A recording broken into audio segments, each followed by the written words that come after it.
Relato 1. Um fantasma dentro da minha viatura.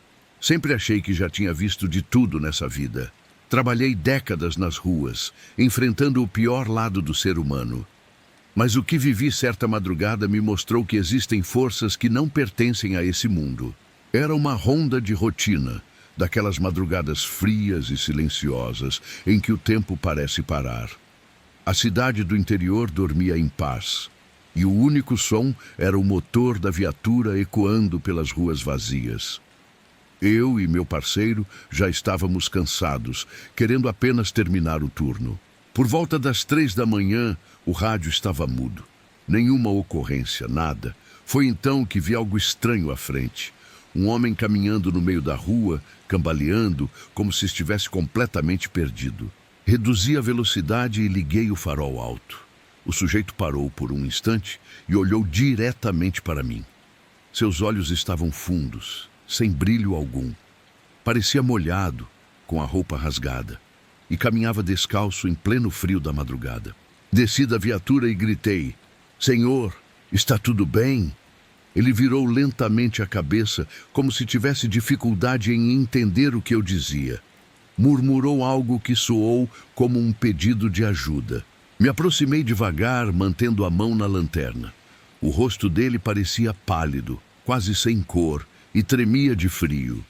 Perguntei se precisava de socorro, mas ele apenas respondeu com voz rouca: "Não sei onde estou." Olhei em volta. A rua era deserta, nenhum barulho, nenhuma alma viva além de nós dois.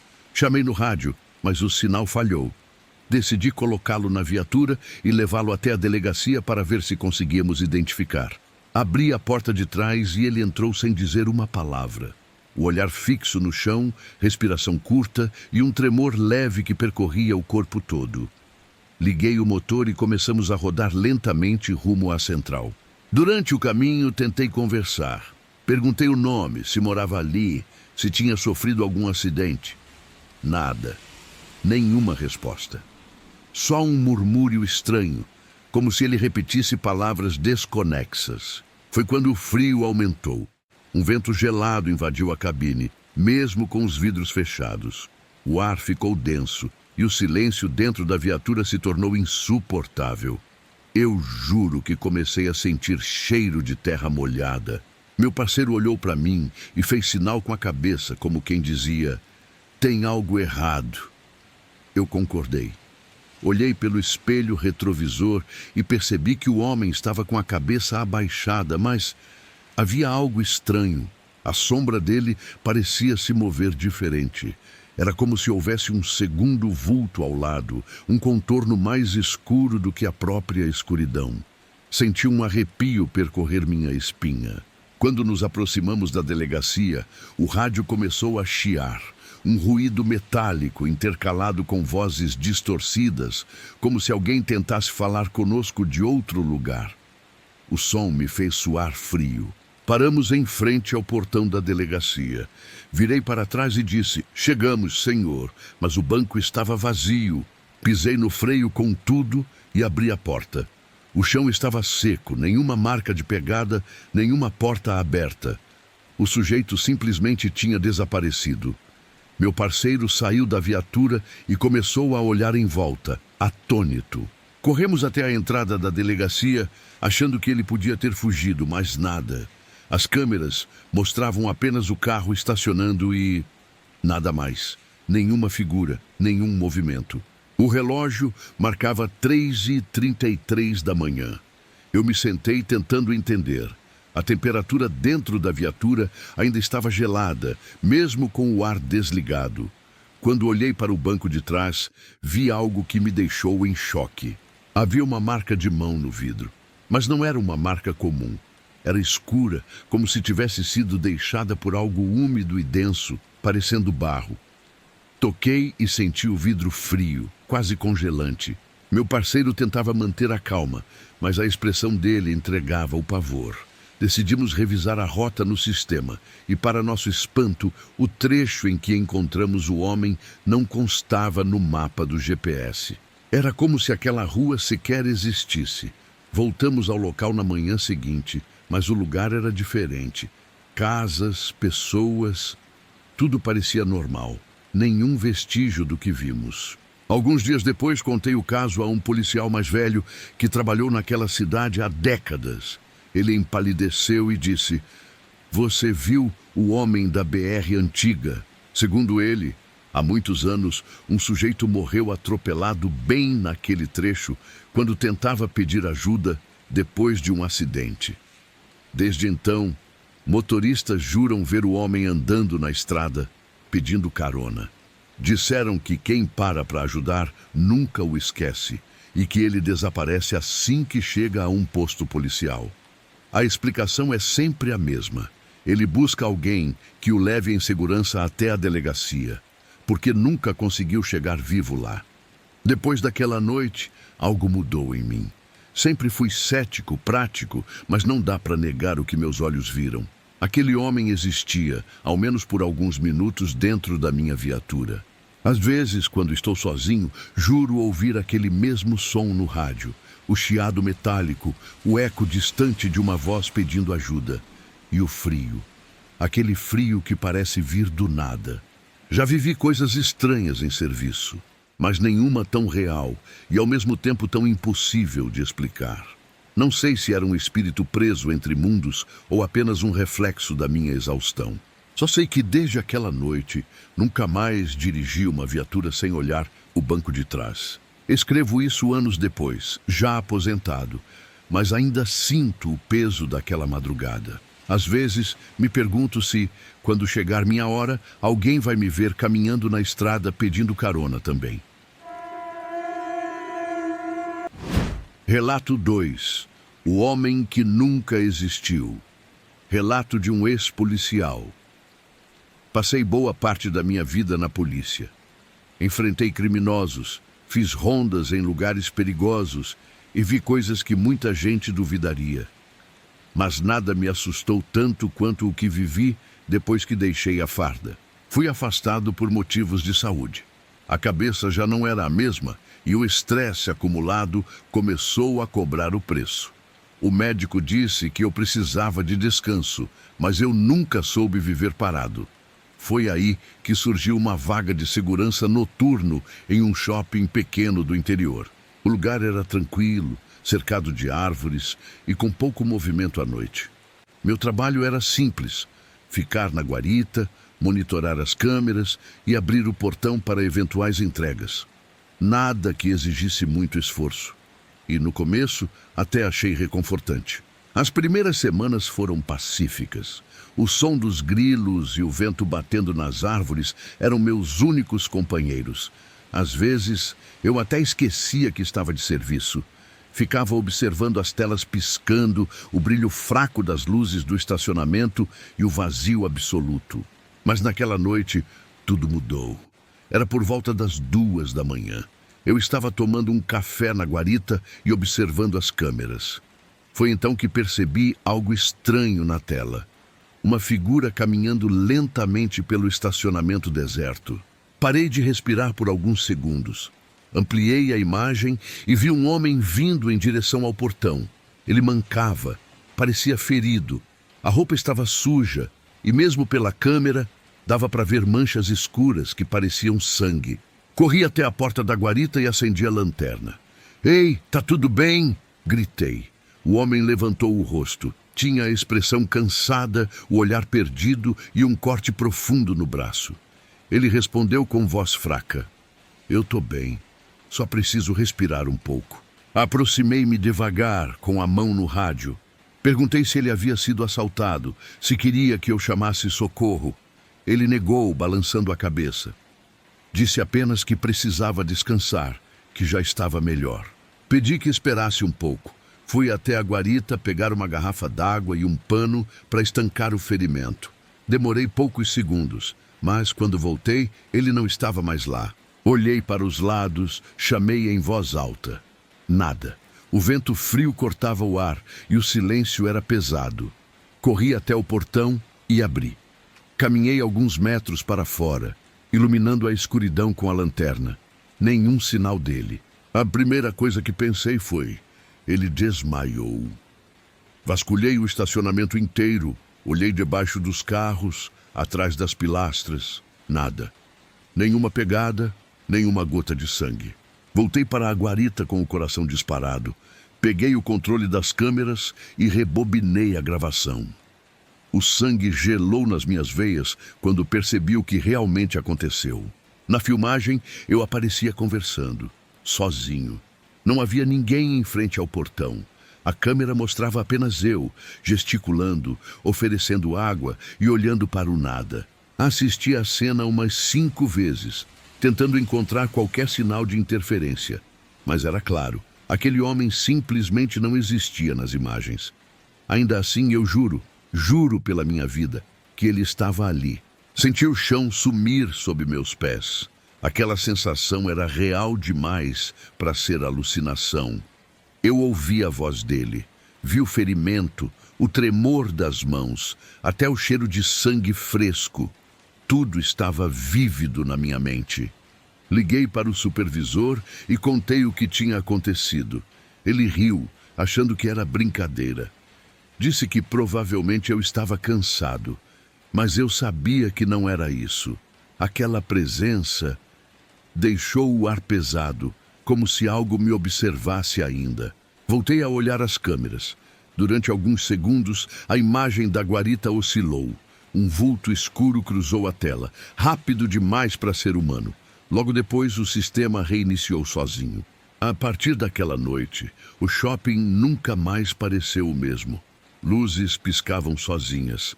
Portas de lojas se abriam de madrugada sem vento. E às vezes eu ouvia passos lentos, mancando no estacionamento vazio. Um dos vigias mais antigos me contou que anos atrás, antes do shopping ser construído, havia um campo de caminhoneiros naquelas terras. Certa vez, um homem foi atropelado ali, no mesmo portão onde eu vi o ferido. Diziam que ele caminhava pedindo ajuda, mas morreu antes de conseguir socorro. E que desde então, alguns seguranças juraram vê-lo tentando entrar, pedindo apenas um pouco de ar. Depois que ouvi essa história, comecei a registrar tudo o que acontecia. Os ruídos, os vultos, o frio repentino. E percebi um padrão. Sempre por volta das 2h13 da madrugada. Numa dessas madrugadas, eu estava novamente de plantão. Olhei para o relógio. 2h12. Senti o coração acelerar. E então ouvi os passos, mancando, lentos, cada vez mais próximos do portão. Peguei a lanterna e fui olhar. Lá estava ele, o mesmo homem, o mesmo olhar vazio, a mesma roupa rasgada. Fiquei paralisado. Ele apenas sussurrou. Eu ainda não consegui respirar. Dei um passo para trás, tremendo. "O que você quer?" perguntei. Ele levantou o braço machucado e apontou para o portão. Por um instante, pensei que queria entrar, mas quando olhei novamente, ele sumiu. O portão rangeu sozinho, como se alguém o tivesse tocado. Um vento gelado passou por mim e fez a garrafa d'água cair da mesa. O cheiro de sangue voltou, forte, metálico, quase sufocante. Corri para dentro da guarita e travei tudo. As câmeras começaram a piscar uma por uma até apagarem. No monitor principal apareceu algo que nunca mais vou esquecer. Minha imagem, parada e atrás de mim. Ele. O reflexo mostrava o homem em pé, logo atrás do meu ombro. Olhos fundos, boca aberta como se gritasse, mas sem som. Quando me virei, não havia ninguém. Depois daquela noite, pedi transferência. Não consegui mais trabalhar naquele lugar. Mesmo em casa, às vezes acordo de madrugada com o som de passos. Mancando. Sempre mancando. Levei o caso a um padre amigo que me disse que algumas almas ficam presas onde morreram, vagando em busca de paz. Talvez ele só queira respirar, como disse, antes de finalmente descansar. Mas há algo que não contei a ninguém. Dias depois, fui até o portão do shopping pela última vez. No chão, bem onde ele estava, encontrei algo. Uma marca de pegada, descalça e cheia de sangue seco. Tentei limpar, mas a marca não saía. Dias depois, o asfalto foi reformado. Mesmo assim, sempre que passo por ali, sinto o ar ficar pesado. e o som de uma respiração fraca, lutando para existir. Não sei se foi alucinação, fantasma ou algo entre os dois mundos, mas sei o que vi, o que ouvi e o que senti. E por mais que o tempo passe, nunca esquecerei o olhar dele, nem a sensação de que naquela noite eu conversei com alguém que já estava morto. Relato 3. A ocorrência mais aterrorizante da minha vida. Nunca fui o tipo de homem que se deixa abalar facilmente. Passei mais de 20 anos na polícia, lidando com todo tipo de cena possível. Assaltos, homicídios, acidentes. Já vi corpos destroçados e ouvi gritos que me perseguiram por noites. Mas nada se compara ao que vivi naquela noite chuvosa. Era uma ronda comum pela zona rural. Eu e meu parceiro estávamos de plantão extra, cansados, mas acostumados à rotina monótona do interior. O rádio chiava quando de repente a central informou uma denúncia. Barulhos estranhos e gritos em uma casa afastada. Pegamos a viatura e seguimos pela estrada de terra. A chuva fina se misturava com o vento frio. O som dos limpadores no para-brisa era o único que cortava o silêncio. Ao longe, as árvores balançavam e o farol mal iluminava o caminho enlameado. Chegamos ao endereço. Era uma casa antiga de madeira escurecida, cercada por mato alto. Não havia sinal de vida, nenhuma luz, nenhum som humano. Só o barulho da garoa batendo no telhado e o coachar dos sapos. Batemos palmas, chamamos, mas ninguém respondeu. Meu parceiro sugeriu darmos uma olhada pelo quintal, já que o portão era baixo. Assim fizemos. As botas afundavam na lama. Quando nos aproximamos das janelas, vimos algo estranho. O interior estava escuro, mas dezenas de velas acesas iluminavam cada canto da casa. Aquilo me causou um arrepio. Era uma luz suave, tremida, que revelava sombras distorcidas nas paredes. Parecia um ritual, ou talvez um velório improvisado. Batemos na porta novamente. O som ecoou dentro da casa, como se fosse um grito abafado. De repente ouvimos passos, lentos, arrastados, como se alguém estivesse vindo de dentro. O trinco girou. A porta se abriu e um homem apareceu. Vestia uma roupa toda vermelha, encharcada de suor e com manchas escuras. Ele parecia transtornado, os olhos fundos, a respiração ofegante. Disse que não havia chamado ninguém, que não sabia de polícia nenhuma. Depois, num instante, começou a implorar por ajuda, dizendo que algo queria pegá-lo. As palavras saíam tremidas, quase sem ar. Eu e meu parceiro trocamos olhares. Pensamos em levá-lo para atendimento médico. Parecia em surto. Concordamos em levá-lo à viatura. Mas quando íamos abrir a porta, uma voz grave, gutural, soou dentro da casa. Ninguém vai a lugar nenhum. Aquelas palavras ecoaram como se viessem de todos os lados. O ar ficou pesado. O homem de vermelho começou a gritar desesperado, dizendo: "É ele! É ele!" E caiu no chão se contorcendo. A roupa dele começou a rasgar sozinha. Arranhões apareciam em sua pele, como se garras invisíveis o dilacerassem. Eu tentei puxá-lo, mas algo me empurrou com força. Fui arremessado contra a parede. Meu parceiro gritava, tentando segurá-lo, mas também foi jogado longe. As velas começaram a apagar uma a uma, e o vento dentro da casa aumentou. As cortinas balançavam violentamente, e os objetos começaram a cair. O barulho era ensurdecedor, pratos quebrando, vidros estourando, algo arranhando o chão de madeira. Pegamos o homem e o arrastamos para fora na chuva. Ele tremia, gemendo baixo, dizendo que ele estava vindo. Fechamos a porta e corremos para o carro. Dentro da viatura, vimos pela janela coisas sendo arremessadas contra o vidro da casa por mãos invisíveis. O barulho era tão alto que o peito vibrava. Depois, silêncio absoluto. Todas as velas se apagaram ao mesmo tempo e a escuridão tomou conta do lugar. Ficamos sem ar, olhando um para o outro, tentando entender o que tinha acabado de acontecer. O homem que havíamos salvo olhava fixamente para a casa, como se ainda visse algo lá dentro.